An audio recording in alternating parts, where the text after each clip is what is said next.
नमस्कार, स्वागत है आप सभी का डीडी न्यूज में। आपके साथ समाचार लेकर हाजिर हूं मैं संध्या शर्मा। आइए बुलेटिन की शुरुआत करते हैं हेडलाइंस के साथ। 3 देशों की यात्रा पर रवाना हुए प्रधानमंत्री नरेंद्र मोदी। पहले चरण में जॉर्डन के किंग अब्दुल्ला द्वितीय से करेंगे मुलाकात। भारतीय समुदाय से भी होगा संवाद।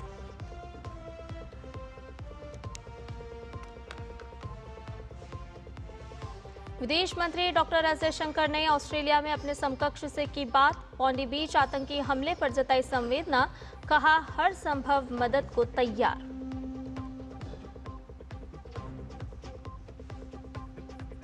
कांग्रेस की ओर से प्रधानमंत्री के लिए अभद्र भाषा के इस्तेमाल पर भड़की बीजेपी। किरेन रिजिजू ने कहा संसद में देश से माफी मांगे खड़गे और राहुल गांधी। नितिन नवीन आज संभालेंगे बीजेपी के नए कार्यकारी अध्यक्ष पद की जिम्मेदारी। बीजेपी मुख्यालय में स्वागत की जोरदार तैयारी। और दिल्ली में दिखेगा आज मेसी का मैजिक। दोपहर 1 से 4 बजे के बीच अरुण जेटली स्टेडियम में होगा celebrity football match. Traffic police ने जारी की एडवाइजरी। सभी खबरें विस्तार के साथ। प्रधानमंत्री नरेंद्र मोदी 3 देशों की यात्रा पर आज सुबह रवाना हो गए हैं। पीएम इस दौरान जॉर्डन, इथियोपिया और ओमान में होंगे। पहले चरण में पीएम जॉर्डन जा रहे हैं। रवाना होने से पहले पीएम ने एक्स संदेश में कहा कि आज मैं महामहिम राजा अब्दुल्ला द्वितीय के निमंत्रण पर जॉर्डन में रहूंगा। ये यात्रा ऐसे समय में हो रही है जब हम दोनों देशों के बीच राजनयिक संबंधों के 75 वर्ष पूरे होने का जश्न मना रहे हैं। मैं महामहिम प्रधानमंत्री जफर हसन से बातचीत करूंगा। मैं महामहिम क्राउन प्रिंस अल हुसैन बिन अब्दुल्ला द्वितीय से भी मिलने के लिए उत्सुक हूं।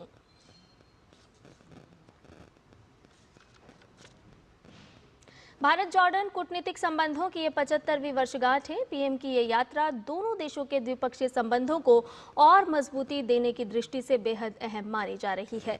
पीएम अम्मान में किंग अब्दुल्ला द्वितीय से मुलाकात करेंगे और ऐतिहासिक नगर पेट्रा भी जाएंगे।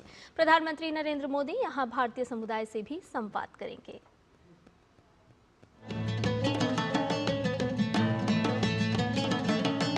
प्रधानमंत्री नरेंद्र मोदी के 3 देशों की शुरुआत जॉर्डन से हो रही है। पीएम राजधानी अम्मान में किंग अब्दुल्ला द्वितीय से द्विपक्षीय और प्रतिनिधिमंडल स्तर की वार्ता करेंगे। मंगलवार को प्रधानमंत्री और जॉर्डन किंग भारत जॉर्डन व्यापार सम्मेलन को संबोधित करेंगे। Prime Minister will arrive in Amman on 15th of December. On the same day, he'll meet His Majesty King Abdullah II for a one-on-one talk, to be followed by delegation level talks. On the next day, Prime Minister and the King are expected to address the India-Jordan business event to be attended by leading businessmen from both sides. Prime Minister will also interact with the vibrant Indian community in Jordan, and along with Crown Prince, Prime Minister will visit the historic city of Petra, a city which shares ancient trade linkages with India, weather permitting of course. PM वहां रह रहे भारतीय समुदाय से भी संवाद करेंगे। Jordan में रहने वाले हजारों भारतवंशी विभिन्न क्षेत्रों में अग्रणी भूमिका निभा रहे हैं। एक्साइटमेंट तो बहुत है, पहली बार है। और आइए अब सीधा रुक कर रहे हैं राष्ट्रपति भवन का, जहां पर राष्ट्रपति द्रौपदी मुर्मू मुख्य सूचना आयुक्त को शपथ दिलाएंगी।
माननीय राष्ट्रपति महोदया, आपकी अनुमति हो तो समारोह का शुभारंभ किया जाए।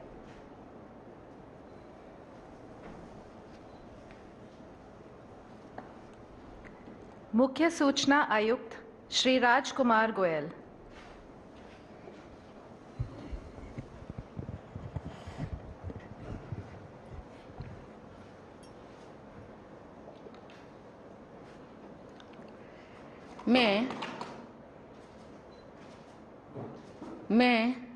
मैं राजकुमार गोयल जो मुख्य सूचना आयुक्त नियुक्त हुआ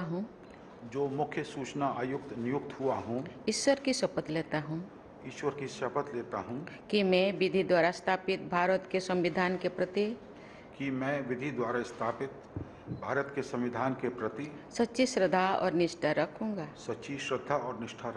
मैं भारत की प्रभुता और अखंडता अक्षुण्ण रखूंगा तथा मैं सम्यक प्रकार से और श्रद्धापूर्वक तथा अपनी पूरी योग्यता, ज्ञान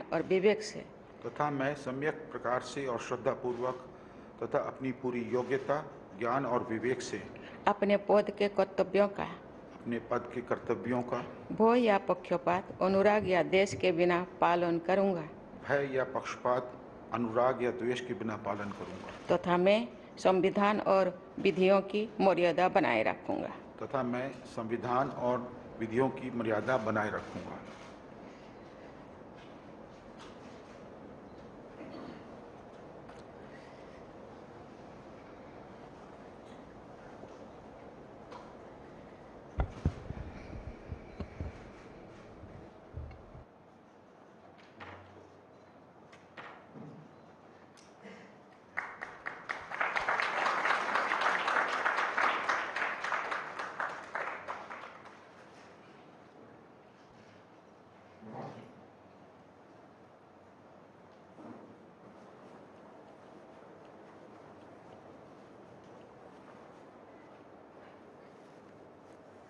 माननीय राष्ट्रपति महोदया, आपकी अनुमति हो तो समारोह का समापन किया जाए।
राष्ट्रपति भवन से अभी आप देख रहे थे सीधा प्रसारण, जहां पर राष्ट्रपति द्रौपदी मुर्मू ने आज मुख्य सूचना आयुक्त नियुक्त हुए राजकुमार गोयल को पद और गोपनीयता की शपथ दिलाई। इस मौके पर उपराष्ट्रपति सीपी राधाकृष्णन सहित कई गणमान्य अतिथि मौजूद रहे। और इसके साथ ही खबरों में बढ़ते हैं आगे। आपको बता दें कि भारत जॉर्डन कूटनीतिक संबंधों की ये 75वीं वर्षगांठ है। पीएम की ये यात्रा दोनों देशों के द्विपक्षीय संबंधों को और भी मजबूती देने की दृष्टि से खासी अहम मानी जा रही है। पीएम अम्मान में किंग अब्दुल्ला द्वितीय से मुलाकात करने वाले हैं और ऐतिहासिक नगर पेट्रा में भी जाएंगे। प्रधानमंत्री मोदी यहां भारतीय समुदाय से भी संवाद करेंगे।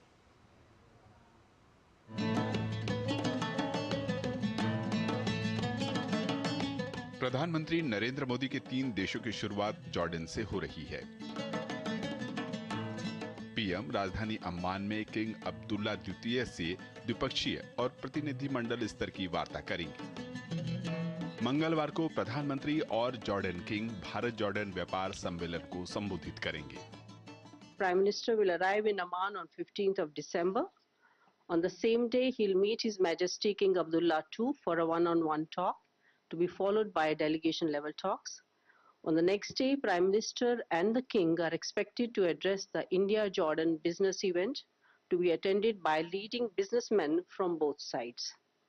Prime Minister will also interact with the vibrant Indian community in Jordan, and along with Crown Prince, Prime Minister will visit the historic city of Petra, a city which shares ancient trade linkages with India, weather permitting, of course. PM वहां रह रहे भारतीय समुदाय से भी संवाद करेंगे। Jordan में रहने वाले हजारों भारतवंशी विभिन्न क्षेत्रों में अग्रणी भूमिका निभा रहे हैं। एक्साइटमेंट तो बहुत है, पहली बार ऐसा चांस मिल रहा है उनसे मिलने का, करीब से पास में देखने का। Very excited because पहली बार इतना close से देख रहे हैं। We have heard, we have seen a lot of things what he has done for the country and the nation. So we are trying to. It's very excited to see him for the first time so close. We really hope कि sir को Jordan बहुत पसंद आए। Jordan is a very nice place with such a huge crowd, Indian crowd here. So I'm sure sir will like it, and we are so ready to welcome him. Bharat Jordan कूटनीतिक संबंधों की 75वीं वर्षगांठ पर यह दौरा बेहद अहम हो चला है। किसी भारतीय प्रधानमंत्री की 37 वर्ष के बाद पहली पूर्ण द्विपक्षीय यात्रा है। प्रधानमंत्री जॉर्डन के किंग के साथ ऐतिहासिक नगर पेट्रा भी जाएंगे। इस नगर के भारत के साथ प्राचीन व्यापारिक संबंध रहे हैं।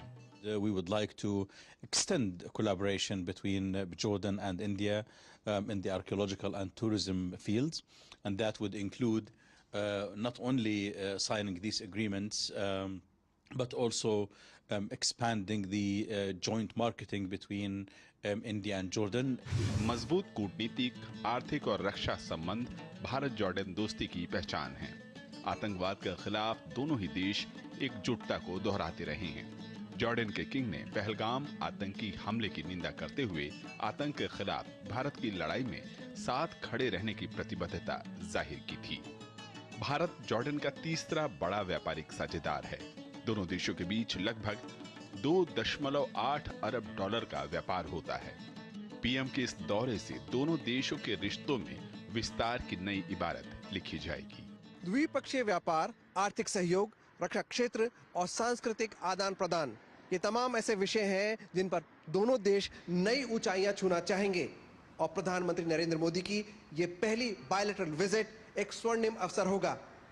कैमरामैन प्रमोद के साथ में विशाल बेरिस्टो, डीडी न्यूज, अम्मान। प्रधानमंत्री नरेंद्र मोदी की 2 दिवसीय जॉर्डन यात्रा दोनों देशों के बीच संबंधों को नया आयाम देने में महत्वपूर्ण साबित हो सकती है।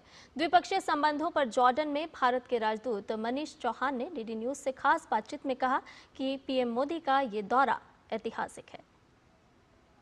ये दौरा माननीय प्रधानमंत्री जी का जो 15 और 16 दिसंबर को जॉर्डन में है, ये जैसा कि आपने कहा एक तरह से ऐतिहासिक तो है ही है, अभूतपूर्व भी है जी। इस तरह की और इस स्केल की यात्रा शायद पहले नहीं हुई है, और ये जो आजकल की परिस्थितियां हैं जो रीजन का में आप देख ही रहे हैं, उन सब के बीच में भारत और जॉर्डन के मैत्रीपूर्ण संबंध, ये 75वीं वर्षगांठ जो है एस्टेब्लिशमेंट ऑफ डिप्लोमेटिक रिलेशंस की, और ये जो बुनियाद है, एक ठोस बुनियाद जिस पे कि रिलेशनशिप है, जिसमें माननीय प्रधानमंत्री ने और यहाँ के जो महामहिम हैं his majesty king Abdullah II, उनका भी बहुत योगदान रहा है। विदेश मंत्री डॉक्टर एस जयशंकर ने ऑस्ट्रेलिया के सिडनी स्थित बॉन्डी बीच पर यहूदी त्योहार हनुक्का के जश्न के दौरान हुए आतंकी हमले पर गहरा दुख व्यक्त किया है। डॉक्टर एस जयशंकर ने सोशल मीडिया प्लेटफॉर्म एक्स पर एक पोस्ट में कहा कि उन्होंने इस घटना को लेकर ऑस्ट्रेलियाई विदेश मंत्री सेनेटर वोंग से बातचीत की है। उन्होंने आतंकी हमले में जान गंवाने वालों के प्रति अपनी गहरी संवेदना व्यक्त की और इस कठिन समय में ऑस्ट्रेलिया को भारत का पूरा समर्थन देने की बात भी कही।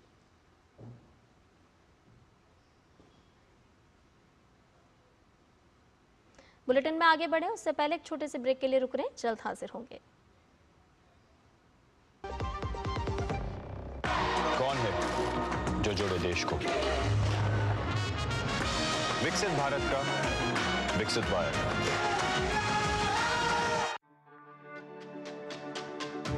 मेरी पसंद, मेरी पसंद,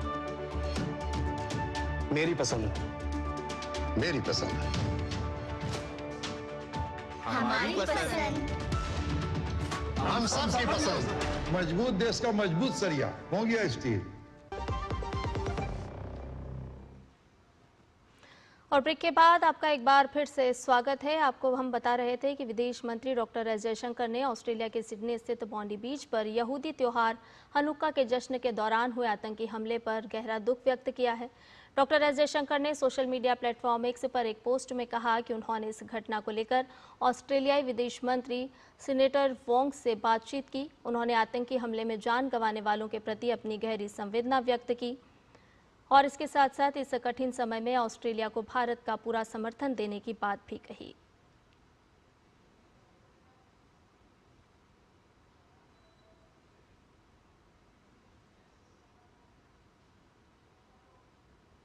खबरों में आगे बढ़ते हैं। आपको बता दें कि दिल्ली में कल हुई कांग्रेस की रैली में पीएम मोदी को लेकर दिए गए विवादित बयान पर बीजेपी और सरकार दोनों हमलावर हो गई है। संसदीय कार्य मंत्री किरण रिजिजू ने सवाल उठाए हैं कि ये किस तरह की मानसिकता है।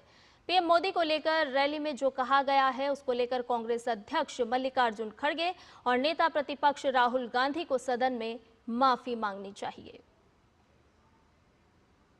ये किस तरीके के मानसिकता है जो विरोधी को जान से मारने के लिए खुलेआम ऐलान करते हैं। देश के प्रधानमंत्री 140 करोड़ भारत के विश्व के सबसे बड़ा लोकतंत्र भारत देश का प्रधानमंत्री आदरणीय नरेंद्र मोदी जी को दुनिया मानते हैं, देश के लोग मानते हैं और उसमें कुछ विपक्ष के लोग प्रधानमंत्री को अगर जान से मारने के लिए कहता है तो ये बहुत ही दुखद और अफसोस की बात है। सिर्फ खंडन करने से नहीं होगा। पार्लियामेंट में कांग्रेस अध्यक्ष और कांग्रेस के नेता प्रतिपक्ष माफी मांगना चाहिए। तो संसदीय कार्य मंत्री को अभी आप सुन रहे थे किरण रिजिजू की बाइट हमने आपको सुनवाई, जिन्होंने साफ तौर पर कहा है कि लोकतंत्र में प्रधानमंत्री के खिलाफ इस तरह की टिप्पणी शोभा नहीं देती है और कांग्रेस की तरफ से इस तरह की जो टिप्पणी की गई है उसको लेकर के सदन में माफी मांगी जानी चाहिए, क्योंकि एक स्वस्थ लोकतंत्र की परंपरा है। और ऐसे में अगर आप प्रधानमंत्री नरेंद्र मोदी के खिलाफ इस तरह से अनर्गल बातें कहते हैं, पक्ष विपक्ष अपनी जगह हो सकता है, लेकिन प्रधानमंत्री जो कि 140 करोड़ जनता का प्रतिनिधित्व कर रहे हैं उनके खिलाफ इस तरह की बात कहना निंदनीय है, अशोभनीय है। और इसको लेकर के संसदीय कार्य मंत्री ने प्रेस वार्ता की और साफ तौर पर उन्होंने तल्ख टिप्पणी करते हुए कांग्रेस को आड़े हाथ लिया। उन्होंने कहा कि लोकसभा में नेता प्रतिपक्ष राहुल गांधी को माफी मांगनी चाहिए, क्योंकि ये पूरे देश के लिए अशोभनीय है। प्रधानमंत्री नरेंद्र मोदी के खिलाफ जिस तरह की बात कही गई कांग्रेस की रैली में, वो निश्चित तौर पर ये जो टिप्पणी है ये भर्त्सनापूर्ण है। न केवल सरकार बल्कि भारतीय जनता पार्टी की तरफ से भी तीखी आलोचना इस टिप्पणी को लेकर के की जा रही है। उन्होंने कहा कि नेता प्रतिपक्ष सदन में माफी मांगे, क्योंकि इस समय में शीतकालीन सत्र चल रहा है और सदन में वो समस्त देश की जनता से माफी मांगे। उन्होंने कई बातों का जिक्र भी अपनी प्रेस वार्ता के दौरान किया। उन्होंने ये भी कहा कि लोकतंत्र में भाषा का स्तर आपको समझना होगा। आप अगर जनता का प्रतिनिधित्व कर रहे हैं तो एक स्वस्थ लोकतंत्र में आपको किस तरह की भाषा का इस्तेमाल किया जाना चाहिए, इस पर ध्यान देने की आवश्यकता है, क्योंकि पक्ष हो सकता है किसी बात को लेकर के, विपक्ष हो सकता है, अलग अलग अपनी राय हो सकती है, लेकिन आपकी भाषा का स्तर इतना निम्न नहीं होना चाहिए। उन्होंने साफ तौर पर कहा कि भाषा का स्तर लगातार जिस तरह से कांग्रेस हो या इंडी गठबंधन गिरता जा रहा है और उसको लेकर के अब माफी मांगने की आवश्यकता है। खंडन करने से बात नहीं बनेगी, सदन में पूरे देश की जनता से माफी मांगनी होगी। ज्यादा अपडेट ले लेते हैं, हमारे संवाददाता शैलेंद्र मिश्र हमारे साथ जुड़ गए हैं। शैलेंद्र, अपने दर्शकों को अभी हम सुना रहे थे कि संसदीय कार्य मंत्री ने आज एक प्रेस वार्ता की और उसमें साफ तौर पर उन्होंने किस तरह से तल्ख टिप्पणी करते हुए कहा कि सदन में इस बात को लेकर के माफी मांगी जानी चाहिए। नेता प्रतिपक्ष आए और सदन में जनता से माफी मांगे, प्रधानमंत्री से माफी मांगे। राज्यसभा में भी आज इस विषय को लेकर के नेता सदन ने बात उठाई है। देखिए, आपने बहुत विस्तार से प्रेस कॉन्फ्रेंस में किरण रिजिजू ने क्या कहा है इस बात को सामने रखा है दर्शकों के। दोनों सदनों में, लोकसभा में संसदीय कार्य मंत्री ने और राज्यसभा में नेता सदन जेपी नड्डा ने इस मुद्दे को उठाया है कि प्रधानमंत्री नरेंद्र मोदी के खिलाफ जिस तरह से अपशब्दों का इस्तेमाल किया गया ये निंदनीय है और नेता विपक्ष को और कांग्रेस पार्टी के अध्यक्ष को माफी मांगनी चाहिए। और इस मुद्दे को जब उठा रहे थे संसदीय कार्य मंत्री लोकसभा में और नेता सदन राज्यसभा जेपी नड्डा राज्यसभा में, तो हमने देखा कि उस वक्त हंगामा हुआ, जिसकी वजह से दोनों सदनों की कार्रवाई 12-12 बजे तक स्थगित कर दी गई। ये मुद्दा सत्ता पक्ष की तरफ से आज उठाया गया है कि कांग्रेस पार्टी को सदन में माफी मांगनी चाहिए, क्योंकि इससे पहले भी जब कोई इस तरह की घटना हुई, कांग्रेस की तरफ से कांग्रेस लीडरशिप जिस तरह के बयान देती है, तो फिर कार्यकर्ता भी उस तरह के बयान देते हैं। ये बात कई बीजेपी नेताओं ने आज कही है कि लीडरशिप में जो शामिल नेता है वही जब आपत्तिजनक बयान देंगे तो फिर जो कांग्रेस के जो कार्यकर्ता हैं वो भी उस तरह के बयान देने के लिए प्रेरित होते हैं। तो अब कांग्रेस की लीडरशिप माफी मांगे। प्रधानमंत्री नरेंद्र मोदी के खिलाफ जो अपशब्दों का इस्तेमाल कांग्रेस की रैली में किया गया है उसको लेकर, तो ये आज दोनों सदनों में मामला उठा है और बीजेपी ने कांग्रेस से माफी की मांग की है, सदन के अंदर और देश की जनता से। जी शैलेंद्र, ये पहली बार नहीं है जब प्रधानमंत्री नरेंद्र मोदी के खिलाफ इस तरह की आपत्तिजनक टिप्पणी कांग्रेस की तरफ से की गई हो। एक बार फिर से विवादित टिप्पणी दी गई है, जिसको लेकर के सरकार और भारतीय जनता पार्टी दोनों ही तल्ख रूप से हमलावर हो रही है। कई बार ऐसा मौका आया है जब भारतीय जनता पार्टी की तरफ से कांग्रेस के जो तमाम बयान है उनको लेकर के तल्ख टिप्पणी की गई है।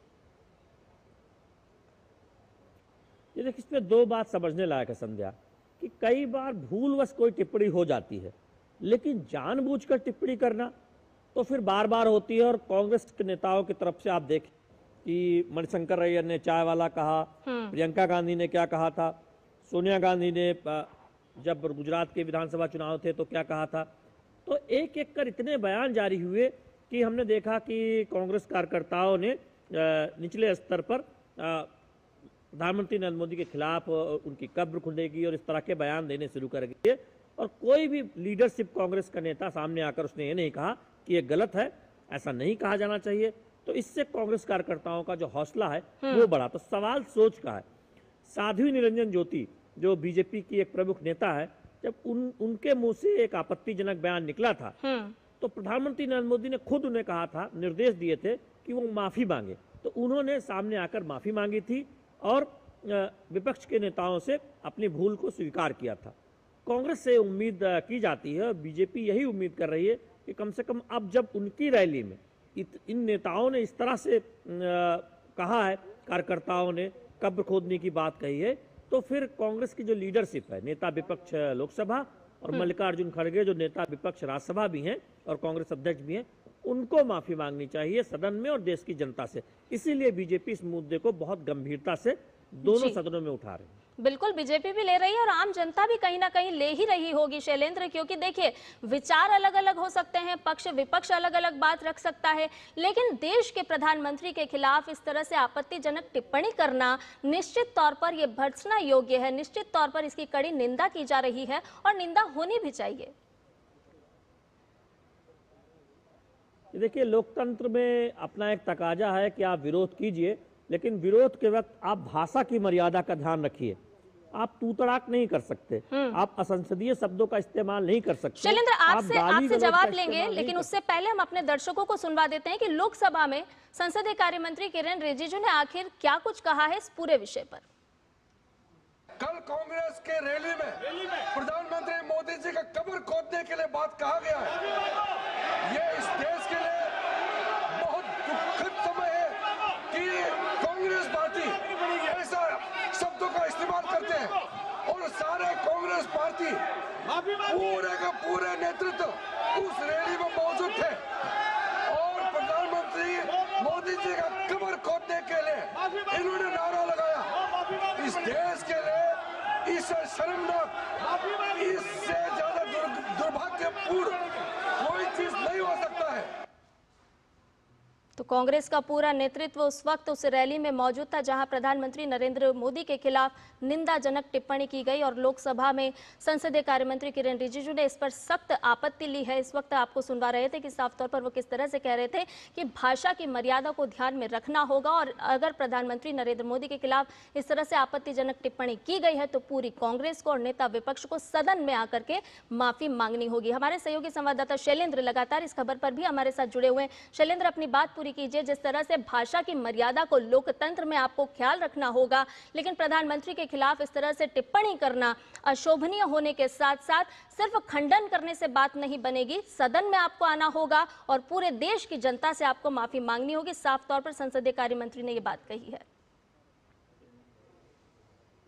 जी बिल्कुल, संसदीय कार्य मंत्री ने लोकसभा में और जेपी नड्डा ने राज्यसभा में इस बात को बहुत प्रमुखता से उठाया है कि देश के 140 करोड़ लोगों के नेता हैं, प्रधानमंत्री हैं, दुनिया में इतने लोकप्रिय हैं, सबसे लोकप्रिय नेता हैं, आप उनके खिलाफ इस तरह से मरने की कामना करते हैं, उन्हें उनकी कब्र खुदेगी ये बात करते हैं, तो ये कतई स्वीकार नहीं है। भाषा की मर्यादा का ध्यान रखा जाना चाहिए और बिल्कुल कांग्रेस पार्टी का जो नेतृत्व है, कांग्रेस अध्यक्ष और नेता विपक्ष, उन्हें माफ़ी मांगनी चाहिए और साथ ही साथ देश की जनता से भी माफ़ी मांगनी चाहिए। तो हमने देखा है कि दोनों सदनों में इस मुद्दे पर हंगामा हुआ, जिसकी वजह से 12 बजे तक ये स्थगित करना पड़ा। लेकिन हम तो ये भी देख रहे हैं शैलेंद्र की लोकसभा की कार्रवाई 12 बजे तक जो स्थगित करनी पड़ी, उसकी वजह क्या रही? उसकी वजह ना तो कांग्रेस के नेता वहां पर मौजूद है और ना तो वो माफी मांगने के लिए तैयार हैं। देखिए, जब अभी कोई मुद्दा उठता है तो हम देखते हैं कि सत्ता और विपक्ष के बीच एक टकराव देखने को मिलता है। जब सत्ता पक्ष की तरफ से मामला उठाया गया तो कई विपक्षी सांसदों, खासतौर पर कांग्रेस पार्टी के नेताओं ने हंगामा शुरू कर दिया और जिसकी वजह से लोकसभा अध्यक्ष और राज्यसभा के पीठासीन ने कार्रवाई को 12 बजे तक स्थगित कर दिया। अब देखना होगा कि 12 बजे क्या सहमति बनती है। उस वक्त हंगामा हो रहा था, इसलिए दोनों सदनों की कार्रवाई स्थगित करनी पड़ी। जी बहुत शुक्रिया शैलेंद्र, तमाम अपडेट हमसे साझा करने के लिए। आगे भी लगातार हम आपसे इस विषय पर अपडेट लेते रहेंगे और फिलहाल एक छोटे से ब्रेक के लिए रुक रहे हैं, जल्द हाजिर होंगे।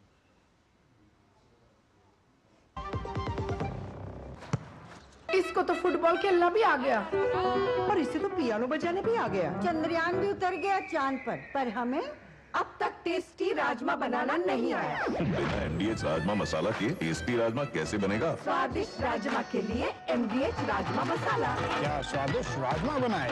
MDH। ब्रेक के बाद समाचार में आपका एक बार फिर से स्वागत है और आपको बता दें कि आज भारतीय जनता पार्टी के लिए महत्वपूर्ण दिन है। वो क्यों है? क्योंकि नए कार्यकारी अध्यक्ष नितिन नबीन आज दिल्ली पहुंच रहे हैं, जहां उनका पार्टी मुख्यालय में जोरदार स्वागत होगा। लेकिन दिल्ली पहुंचने से पहले पटना में उन्होंने अपने पिता नवीन सिन्हा को श्रद्धांजलि दी और कहा कि पीएम मोदी के नेतृत्व में हर गांव और शहर में विकास पहुंचा है, भाजपा का विस्तार हुआ है, अंत्योदय को बढ़ावा मिला है। ये भी उन्होंने आगे कहा कि एनडीए एक है और कोई चुनौती नहीं है। पार्टी ने हमेशा कार्यकर्ताओं को आगे बढ़ाया है।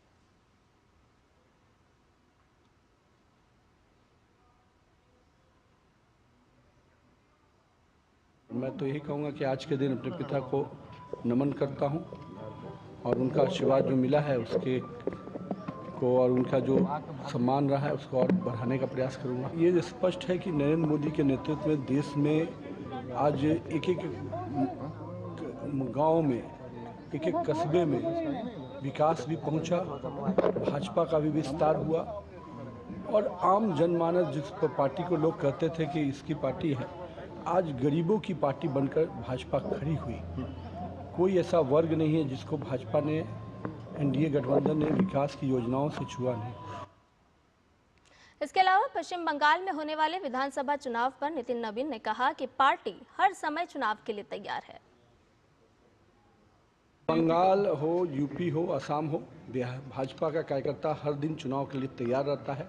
यही भाजपा की खूबसूरती है और मैं मानता हूं कि बाकी लोग चुनाव में काम करते हैं, भाजपा का कार्यकर्ता 24/7 काम करता है। और आखिर क्या खास है नितिन नबीन में, आखिर क्यों पार्टी नेतृत्व की वो पसंद बने हैं, आइए आपको समझाते हैं, आपको कुछ तथ्य बताते हैं। दरअसल भारतीय जनता पार्टी के वरिष्ठ नेता हैं और जमीनी और तेज तर्रार नेता माने जाते हैं नितिन नबीन। जमीनी स्तर पर काम करने वाले नेता नितिन नबीन, जिन्हें भारतीय जनता पार्टी के राष्ट्रीय कार्यकारी अध्यक्ष चुना गया, कर्मठ कार्यकर्ता के रूप में इन्होंने अपनी पहचान बनाई है। अभी बाइट के जरिए हम आपको बता भी रहे थे कि उन्होंने साफ तौर पर कहा कि किस तरह से भारतीय जनता पार्टी हमेशा हर कार्यकर्ता का ख्याल रखती है और आगे बढ़ती है। स्पष्टवादी और फैसले लेने वाले नेता की उनकी छवि रही है। भारतीय जनता पार्टी के नेतृत्व के लिए ये नाम भरोसेमंद है। और इसीलिए एक बड़ी जिम्मेदारी नितिन नवीन के कंधों पर सौंपी गई है। बीजेपी के संकट मोचक नेताओं में से एक माने जाते हैं नितिन नवीन, जिन्हें भारतीय जनता पार्टी के राष्ट्रीय कार्यकारी अध्यक्ष बनाया गया। बिहार की बांकीपुर सीट से विधायक हैं। बिहार की मौजूदा सरकार में ये मंत्री भी हैं, यानी कि बिहार का लंबा राजनीतिक सफर इनका रहा है। बिहार में पथ निर्माण विभाग का दायित्व इनके कंधों पर है और अब भारतीय जनता पार्टी के राष्ट्रीय कार्यकारी अध्यक्ष की जिम्मेदारी भी इन्हें सौंपी गई है। सड़क और इंफ्रास्ट्रक्चर पर लगातार इन्होंने जोर दिया है। अपने मंत्रालय के माध्यम से उन्होंने लगातार बिहार में काम किया। बीजेपी के छत्तीसगढ़ प्रभारी भी रहे और यहाँ पर उन्होंने अथक प्रयास किया, संगठन को मजबूत करने का काम किया। छात्र राजनीति से इन्होंने अपने राजनीतिक सफर की शुरुआत की और ये सफर आज जा पहुंचा है भारतीय जनता पार्टी के राष्ट्रीय कार्यकारी अध्यक्ष के पद तक। पटना साहिब से मजबूत पहचान इन्होंने अपने आप के लिए बनाई। कई बार विधायक निर्वाचित हुए। साफ तौर पर समझा जा सकता है कि जनता के बीच किस तरह से अपनी गहरी पैठ रखते हैं नितिन नवीन। संगठन का इन्हें लंबा अनुभव रहा है, संगठन के विभिन्न पदों पर रहे हैं। भारतीय जनता युवा मोर्चा की कमान भी इनके कंधों पर रही है। शहरी विकास पर लगातार इन्होंने फोकस किया है। और ज्यादा अपडेट ले लेते हैं। हमारे संवाददाता राजेश राज इस पूरी खबर पर हमारे साथ जुड़ गए हैं। राजेश, अभी अपने दर्शकों को ग्राफिक के जरिए हमने बताया कि नितिन नवीन का कितना एक लंबा राजनीतिक सफर रहा है और अब भारतीय जनता पार्टी के राष्ट्रीय कार्यकारी अध्यक्ष की जिम्मेदारी इनके कंधों पर है। बिहार से लेकर के दिल्ली तक आज भाजपा कार्यकर्ताओं में जश्न का माहौल है। देखिए, निश्चित तौर पर नितिन नवीन का जो करियर है, कम उम्र में बहुत ही लंबा करियर है और आप समझ सकते हैं कि 25-26 साल की उम्र में 2006 में विधायक बनने के बाद जो उनका करियर शुरू हुआ, वो करियर आज भारतीय जनता पार्टी के कार्यकारी राष्ट्रीय अध्यक्ष के सफर तक वो पहुंच गए हैं 2025 में। आप समझ सकते हैं कि मात्र आप अगर गणना करें तो 19-20 साल में उन्होंने सफलता के शिखर को छू लिया है, क्योंकि भारतीय जनता पार्टी का राष्ट्रीय अध्यक्ष होना एक ऐसी पार्टी का जो 14 करोड़ सदस्यों वाली पार्टी है, दुनिया की सबसे बड़ी लोकतांत्रिक पार्टी है। और अभी जो भारतीय जनता पार्टी ओबीसी मोर्चा के राष्ट्रीय अध्यक्ष हैं डॉक्टर के लक्ष्मण, उन्हें भारतीय जनता पार्टी ने चुनाव अधिकारी नियुक्त किया था बीजेपी अध्यक्ष के चुनाव के लिए। उनसे मैंने अभी एक्सक्लूसिव इंटरव्यू किया है। उन्होंने साफ तौर पर कहा कि चुनाव की जो प्रक्रिया है उसको बहुत जल्द संपन्न करा लिया जाएगा। कार्यकारी अध्यक्ष के रूप में नितिन नवीन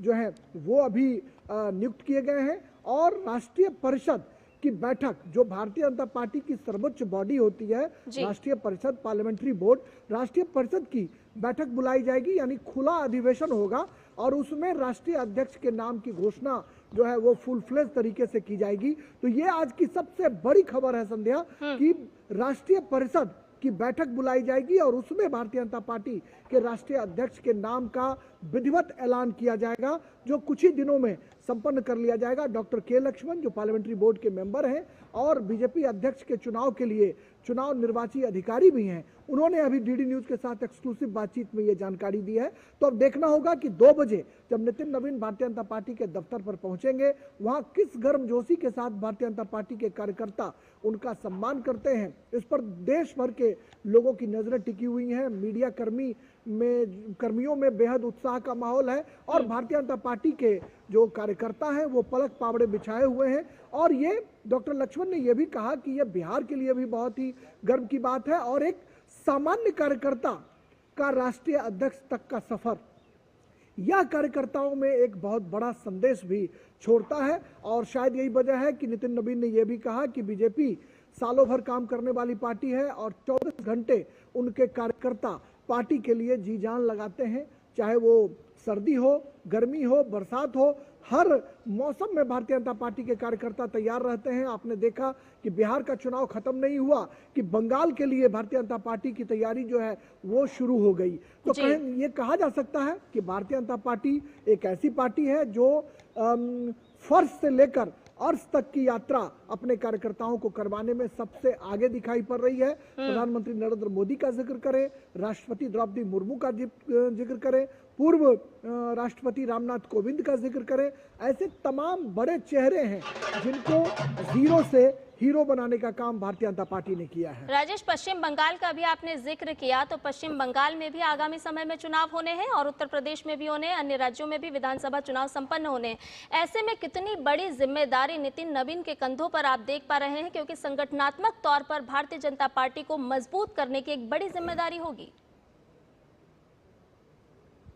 देखिए, निश्चित तौर पर भारतीय जनता पार्टी के लिए उत्तर प्रदेश का चुनाव जहां बिहार की तरह माइलस्टोन होने वाला है, और शायद यही वजह है कि उससे पहले बीजेपी चाहेगी कि बंगाल में वो किला फतह करे। आपने देखा कि पिछले चुनाव में भारतीय जनता पार्टी ने बहुत डटकर मुकाबला किया, तमाम तरह के हिंसा के शिकार हुए बीजेपी के कार्यकर्ता, बीजेपी के नेता। इसके बावजूद भारतीय जनता पार्टी भले ही बंगाल में सरकार बनाने में कामयाब नहीं हो पाई हो, लेकिन पिछले चुनाव में भारतीय जनता पार्टी का वोट प्रतिशत बेहद रहा, विधायकों की संख्या बढ़ाने में उन्हें कामयाबी मिली, और मुख्यमंत्री ममता बनर्जी नंदीग्राम से जो उनके शुभेंदु अधिकारी, जो कभी नाक के बाल हुआ करते थे ममता बनर्जी के, उन्होंने उनको पराजित कर दिया। यानी सरकार टीएमसी की बनी लेकिन मुख्यमंत्री पराजित हो गई। तो बीजेपी कहीं ना कहीं उसी उत्साह से लवरेज है। हर हाल में बीजेपी चाह रही है कि वो अपने कार्यकर्ताओं को चाक चौबंद करे, और जहां तक एसआईआर का सवाल है तो एसआईआर का काम भी पूरे शबाब पर है बंगाल में। भारतीय जनता पार्टी के कार्यकर्ता हर हाल में अपने संगठन को चाक चौबंद करने में जुटे हुए हैं, और पार्टी के कार्यकर्ताओं की जो एक आकांक्षा है वो नितिन नवीन के रूप में राष्ट्रीय कार्यकारी अध्यक्ष के रूप में सामने आए हैं। बिहार और बंगाल बिल्कुल करीब हैं, दोनों पड़ोसी राज्य हैं। बंगाल में ही कभी बिहार और उड़ीसा हुआ करते थे, एक एक कर दोनों राज्य बाहर निकले, और अविभाजित जो बंगाल था उसी में बिहार की कल्पना थी, और बिहार जो है पश्चिम बंगाल की सीमा से सटा हुआ है। लिहाजा नितिन नवीन निश्चित तौर पर पश्चिम बंगाल के लिए रामबाण साबित हो सकते हैं, और भारतीय जनता पार्टी के सामान्य कार्यकर्ताओं में प्राण फूंक सकते हैं निश्चित तौर पर। और राजेश, जिस तरह से इनका नाम कार्यकारी अध्यक्ष के लिए सामने आया है, तो भारतीय जनता पार्टी के वो तमाम ऐसे कार्यकर्ता जो लगातार संगठन को मजबूत करने के लिए काम कर रहे हैं, उनमें भी कहीं ना कहीं एक महत्वाकांक्षा, एक उत्साह सामने आता है। बहुत बहुत शुक्रिया तमाम अपडेट हमसे साझा करने के लिए। और फिलहाल एक छोटे से ब्रेक के लिए रुक रहे हैं, जल्द हाजिर होंगे।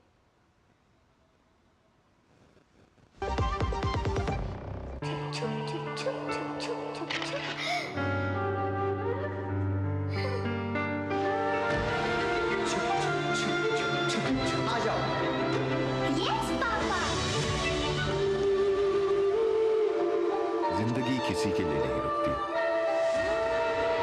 हम भी आपको कहाँ रुकने देंगे। जिंदगी के हर मोड़ पर LIC है तो इंश्योर है। LIC हर पल आपके साथ। जब धरती चीर कर निकलता है लोहे का पत्थर और मिलता है मोंगिया के जोश से, फिर तपता है, पिघलता है और बनता है फौलाद। अब होता है सरिया सारी खूबियों के साथ। मोंगिया स्टील, मजबूत देश का मजबूत सरिया।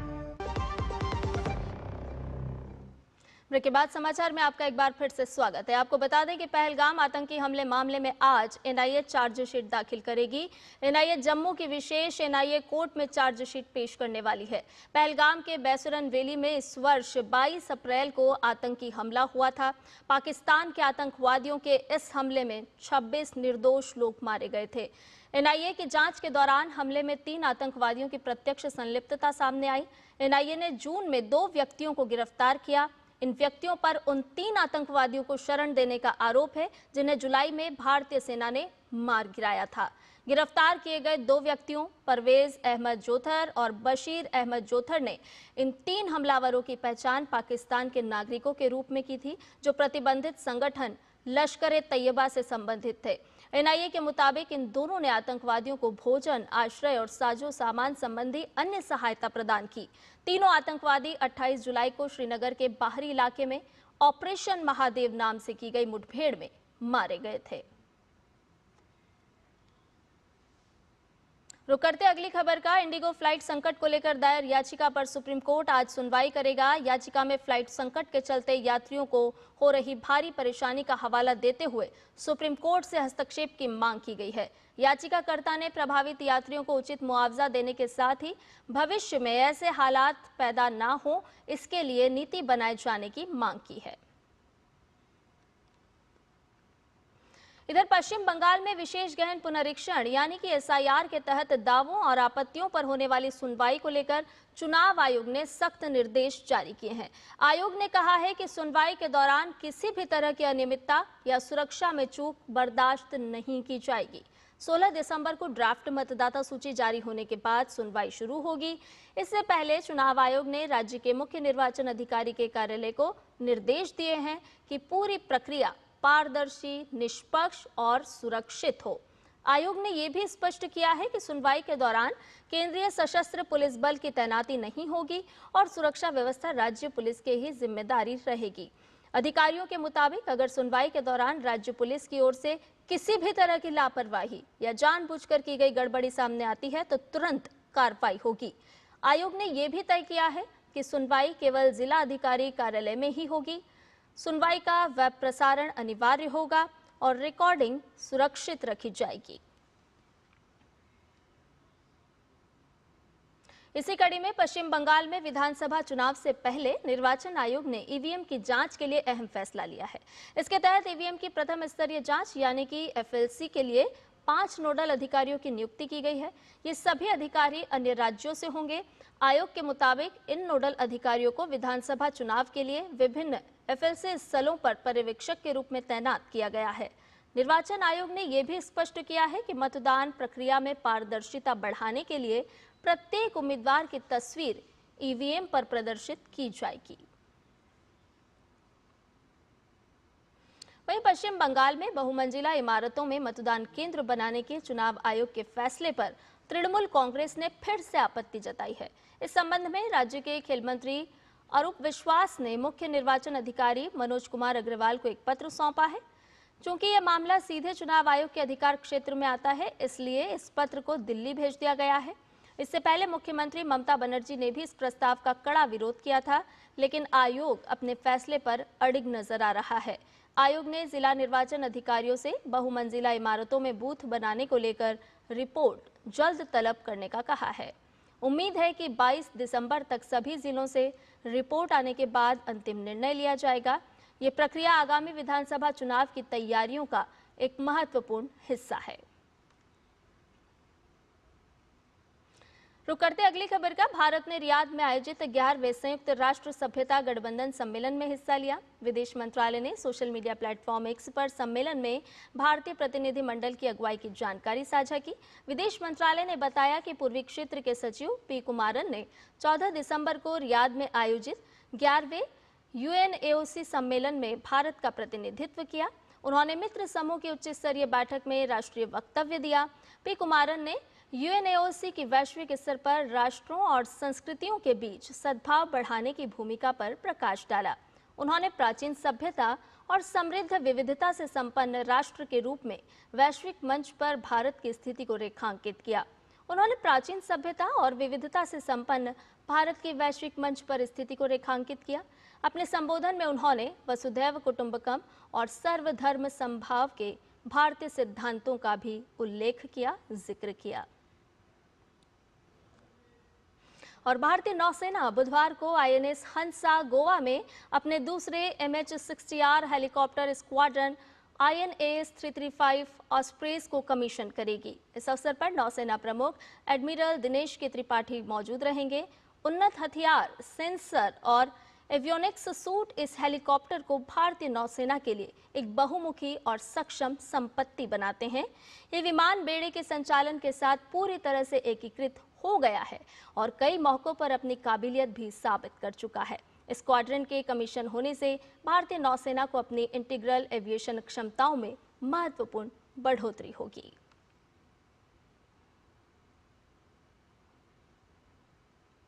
समाचार में खबरें और भी हैं, लेकिन फिलहाल एक छोटे से ब्रेक के लिए रुकते हैं।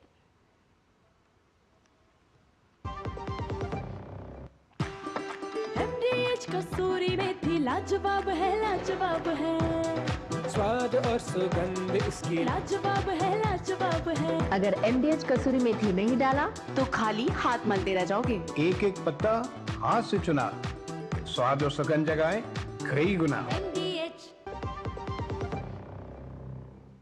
ब्रेक के बाद समाचार में आपका एक बार फिर से स्वागत।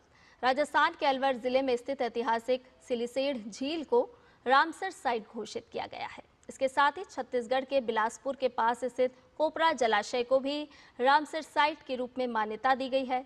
सिलिसेड़ झील देश की 95वीं रामसर साइट बनी है। इस झील में मगरमच्छों की अच्छी संख्या है और सर्दियों के मौसम में यहाँ विदेशी प्रवासी पक्षियों का भी आगमन होता है। आकर्षक सारसों से लेकर रंग बिरंगे किंगफिशर्स तक सिलिसेड़ झील पक्षी प्रेमियों के लिए स्वर्ग के समान होता है। यहाँ 100 से अधिक पक्षी प्रजातियों को देखने का अवसर मिलता है। सरिस्का टाइगर रिजर्व का प्रवेश द्वार होने के कारण ये झील एक महत्वपूर्ण पर्यटन स्थल भी है। इतना अच्छा एक ओएसिस है राजस्थान में, बट अब घोषित कर दिया गया इसको नेशनल साइट, तो और भी अच्छा लग रहा है हमारे लिए एज इंडियंस। बहुत प्राउड की बात है और हम दोबारा आना चाहेंगे यहाँ। इतनी अच्छी, बिल्कुल उदयपुर से और दिल्ली से इतनी नज़दीक एक अच्छी स्पॉट हमें मिल गई है, तो बहुत अच्छा लगेगा। रामसर साइट घोषित किया गया, बहुत फ़ायदा है। पूरे दिल्ली NCR में ऐसी रामसर साइट जिस तरह बनी हुई है, पानी का लेक बना हुआ है, ऐसा कहीं नहीं मिलेगा। ये बहुत इसके एक्लेम किया गया है और अट्रैक्शन बहुत है। दिल्ली और NCR के लोग यहाँ पक्का आएंगे। सुबह आओ, रात को जाओ, पूरे दिन भर एंजॉय करो। It's a good picnic point और बहुत अच्छा लगा मुझे यहाँ आके। जैसे कि हमको पता चला है कि सिलिसर को अब रामसर साइट घोषित कर दिया गया है, तो ये हम दिल्ली और NCR के इलाके के लोगों के लिए एक बहुत अच्छी खबर है, क्योंकि हम कई जगहों घूमने जाते हैं जहाँ पे एकदम अब भीड़ होने लग गई है, पर एक ये ऐसी जगह है जो अभी भी एक्सप्लोर की जा सकती है। यहाँ पे एक शांति है, सुकून है, जो कई जगहों पे नहीं मिलता है। लेक है, लेक के साथ में एक इतना अच्छा रहने का भी आयोजन किया गया है, तो बहुत अच्छी जगह है ये। इसको झील को अंतर्राष्ट्रीय दर्जा मिला है, इसका बहुत ही बेनिफिट मिलेगा। अच्छा विकास होगा और अच्छे पर्यटक भी बढ़ेंगे इससे, और जो यहाँ जीव जंतु जो लेक में आते हैं उनका भी बड़ा असर पड़ेगा। डेवलप होने के बाद पर्यटकों के भी सुविधाओं का बढ़ोतरी होगी, तो उनको भी अच्छा लगेगा। पर्यटन का कुल मिला के बहुत अच्छा बढ़ावा हो जाएगा।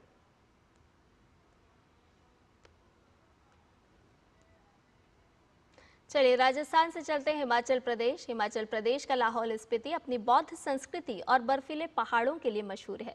यहाँ का शिंकुला दर्रा जो लद्दाख के जांस्कर से जुड़ता है, लाहौल स्पीति में सीजन की पहली बर्फबारी हुई है, जिससे पर्यटकों के चेहरे खिल गए हैं। लाहौल स्पीति में रुक रुक कर बर्फबारी हो रही है, जो कि पर्यटकों को खासा लुभा रही है। तो सारे काफ़ी इंजॉय कर रहे हैं और स्थानीय लोग भी खुश हैं। यहाँ जितने भी रेस्टोरेंट, ढाबे, दुकानदार हैं, केमिस्ट है, सब खुश हैं और सारे हमारे जो लोकल 4x4 वाले हैं उनको भी काम मिल रहा है और जितने होटल्स वाले हैं। और इसी तरह हम चाहेंगे प्रशासन और BRO का सहयोग रहे, तो ऐसे जैसे स्नो पॉइंट आने वाले समय में भी इसी तरह खुले रहें, ताकि हमारे यहाँ के लोगों को फ़ायदा हो। और टूरिस्ट जो है देख रहे हैं कि देश की जगह जगह से आ रहे हैं, उनको काफ़ी खुशी है क्योंकि इतने खर्चा करके वो स्मूथ दिखने आते हैं। तो बर्फबारी से पर्यटकों के चेहरे खिल उठे हैं, वहीं स्थानीय लोग भी सैलानियों के सैलाब का स्वागत कर रहे हैं। और आइए अब बात कर लेते हैं काशी तमिल संगमम की।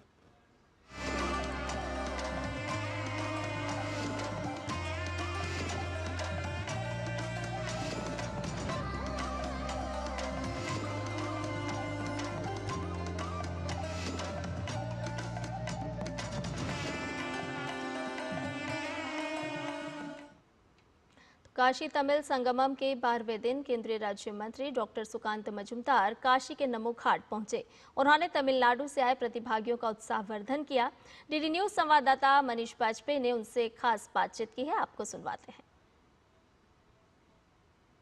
काशी तमिल संगमम का चौथा संस्करण चल रहा है और अपने उत्तरार्ध पर है और इस समय हमारे साथ में केंद्रीय शिक्षा राज्य मंत्री सुकांत मजुमदार साहब मौजूद है। सुकांत साहब, बहुत बहुत स्वागत है आपका DD न्यूज पर। धन्यवाद आप सबको। सुकांत साहब, काशी में है, पूरा त्रिपुंड लगा हुआ है, कैसा फील कर रहे हैं? अरे पहले तो बोलूंगा वनक्कम काशी। आज ये चौथा एडिशन है। बाबा विश्वनाथ का दर्शन करके मैं सीधा आया हूँ तमिलनाडु की भी संस्कृति यही है कि वो बाबा विश्वनाथ का दर्शन करने के लिए काशी में आते हैं। यहाँ तक कि उनकी शादी में एक ओकेशन भी होता है, काशी यात्रा, शादी का ही पार्ट है। तो ये आदरणीय प्रधानमंत्री श्री नरेंद्र मोदी द्वारा, उनके द्वारा एक ऐसा सपना जो उन्होंने देखा और उसका वास्तवायन हम देख रहे हैं। और तमिलनाडु और काशी, ये दो जो हमारे सबसे सांस्कृतिक जो क्षेत्र है, ये दो क्षेत्र में इन सबका जो संगम है, वो संगम हम यहाँ पे देख रहे हैं, माँ गंगा के घाट पे हम देख रहे हैं। अच्छा, इस बार का चौथा संस्करण है, पिछले 3 संस्करणों में आपने क्या परिवर्तन देखा आपने? देखिए, 3 पर जो इससे पहले हुआ और यहाँ पे चौथा वाला हो रहा है KTS 4.0। इसमें मैं सिर्फ इतना बोल सकता हूँ, आदरणीय प्रधानमंत्री जी का जो सपना, तमिलनाडु के लोग यहाँ पे आए और बनारस के साथ उनका जो सांस्कृतिक जो मेल बंधन है, हजारों साल से, आज से नहीं हजारों साल से ये है, और ये मेल बंधन फिर से बने। और ये जो कुछ लोगों के द्वारा राजनीतिक स्वार्थों से जो दूरियां बनाई जाती है, वो दूरियां एक्चुअल में है नहीं। जो लोग तमिलनाडु से आए हैं उनसे पूछिए हाउ दे आर एंजॉइंग।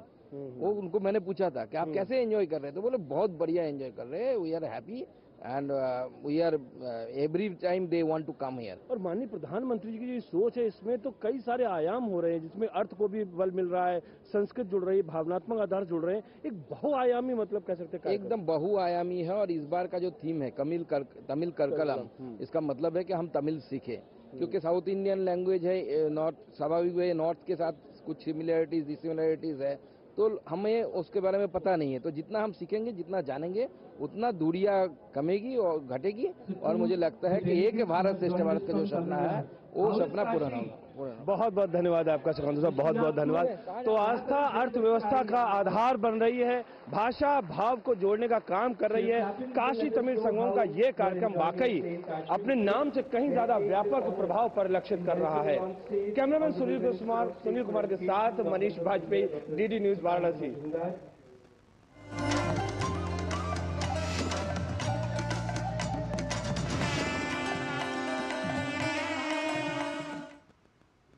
और पीएम मोदी ने SDAT स्क्वैश विश्व कप 2025 में इतिहास रचने पर भारतीय स्क्वैश टीम को बधाई दी है। विजेता खिलाड़ियों की तस्वीर साझा करते हुए प्रधानमंत्री ने खिलाड़ियों की हौसला अफजाई की और कहा कि जोशना चिन्नप्पा, अभय सिंह, वेलवन, सेंथिल कुमार और अनाहत सिंह ने अद्भुत समर्पण और दृढ़ संकल्प का परिचय दिया है। उनकी सफलता ने पूरे देश को गौरवान्वित किया है। पीएम ने आगे कहा कि ये जीत युवाओं के बीच स्क्वैश की लोकप्रियता को भी बढ़ाएगी। अर्जेंटीना के स्टार फुटबॉलर लियोनेल मेसी आज दिल्ली में होंगे। पूरी दिल्ली आज मेसी का जादू देखेगी। दोपहर 1 बजे से 4 बजे तक अरुण जेटली इंटरनेशनल स्टेडियम में एक सेलिब्रिटी मैच होगा, जिसमें मेसी भी अपना मैजिक दिखाएंगे। इसके मद्देनजर दिल्ली पुलिस ने सुरक्षा के चाक चौबंद इंतजाम किए हैं। ट्रैफिक पुलिस ने अलग से एडवाइजरी भी जारी कर दी है। ट्रैफिक नियमों और दर्शकों की आवाजाही के चलते स्टेडियम के अंदर और आसपास ट्रैफिक धीमा रहने की उम्मीद है। अपने गोट इंडिया टूर के आखिरी चरण में मेसी का आज दिल्ली में बेसब्री से इंतजार किया जा रहा है। DDCA के सचिव अशोक शर्मा मानते हैं कि मेसी से मिलना युवा खिलाड़ियों के लिए यादगार पल होगा।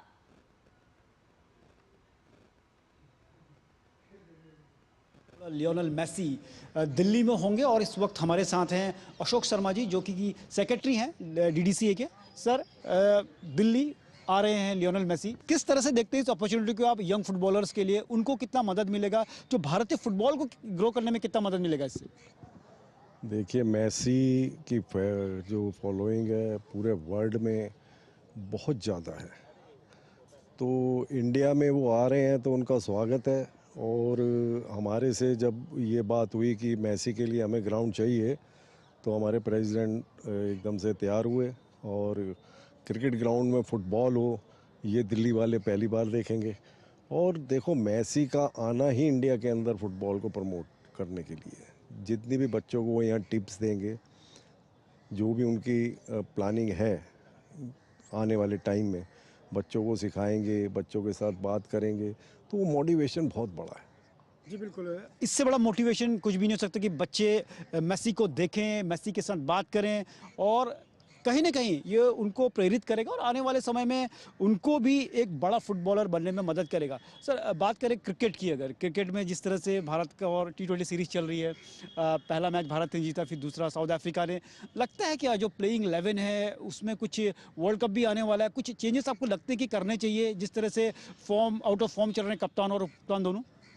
हमेशा एक ही आदमी सब सालों साल अपना खेल उसी तरीके से नहीं रख सकता जिस टाइम वो शुरू करता है या जिस टाइम में वो पीक पे होता है। तो बदलाव तो सृष्टि का नियम है, तो इस चीज़ को दिमाग में रख के हर प्लेयर को अपना गेम सुधारना चाहिए और खेलते रहना चाहिए। और हम तो चाहते हैं कि इंडिया जीते, और जिस तरीके की 2020 क्रिकेट है, एक मैच वो जीते, एक मैच हम जीते, आने वाले टाइम में और अच्छा क्रिकेट देखने को मिलेगा। तो जो T20 वर्ल्ड कप है भारत में ही हो रहा है, फरवरी और मार्च में अगले साल होगा, तो क्या चांस है, क्या इंडिया डिफेंड कर पाएगी वर्ल्ड कप, लगता है आपको? देखिए, इंडियन होने के नाते मेरी तो दुआ है कि वो ज़रूर आगे बढ़ें और कप हमारे यहाँ से बाहर ना जाए। लेकिन गेम है 2020, इसलिए ही ये स्पेक्टेटर्स में इतना पॉपुलर हुआ है। अनिश्चितता हो रहती है पूरे मैच में, इतना फोर्स तरीके से खेला जाता है और स्पेक्टेटर्स भी उसी तरीके से उनका मनोभाव होता है जीत हार के लिए। जी बिल्कुल, जिस तरह से T20 का गेम है उसका खुमार दर्शकों में रहता है, फैंस में रहता है, लेकिन अभी मेसी के आने से कहीं ना कहीं जो शिफ्ट है, जो फैंस की जो फॉलोइंग है, कुछ हद तक फुटबॉल की ओर शिफ्ट हो गई है, क्योंकि लायनल मेसी दिल्ली आएंगे और कहीं ना कहीं ये उनका आना भारतीय फुटबॉल के लिए कहीं ना कहीं बेहतर साबित होगा। कैमरा पर्सन योगेश के साथ नारायण सिंह, DD न्यूज़, दिल्ली। समाचार में फिलहाल के लिए इतना ही, मुझे दीजिए इजाजत, लेकिन DD न्यूज़ पर खबरों का सफर लगातार जारी रहेगा। नमस्कार।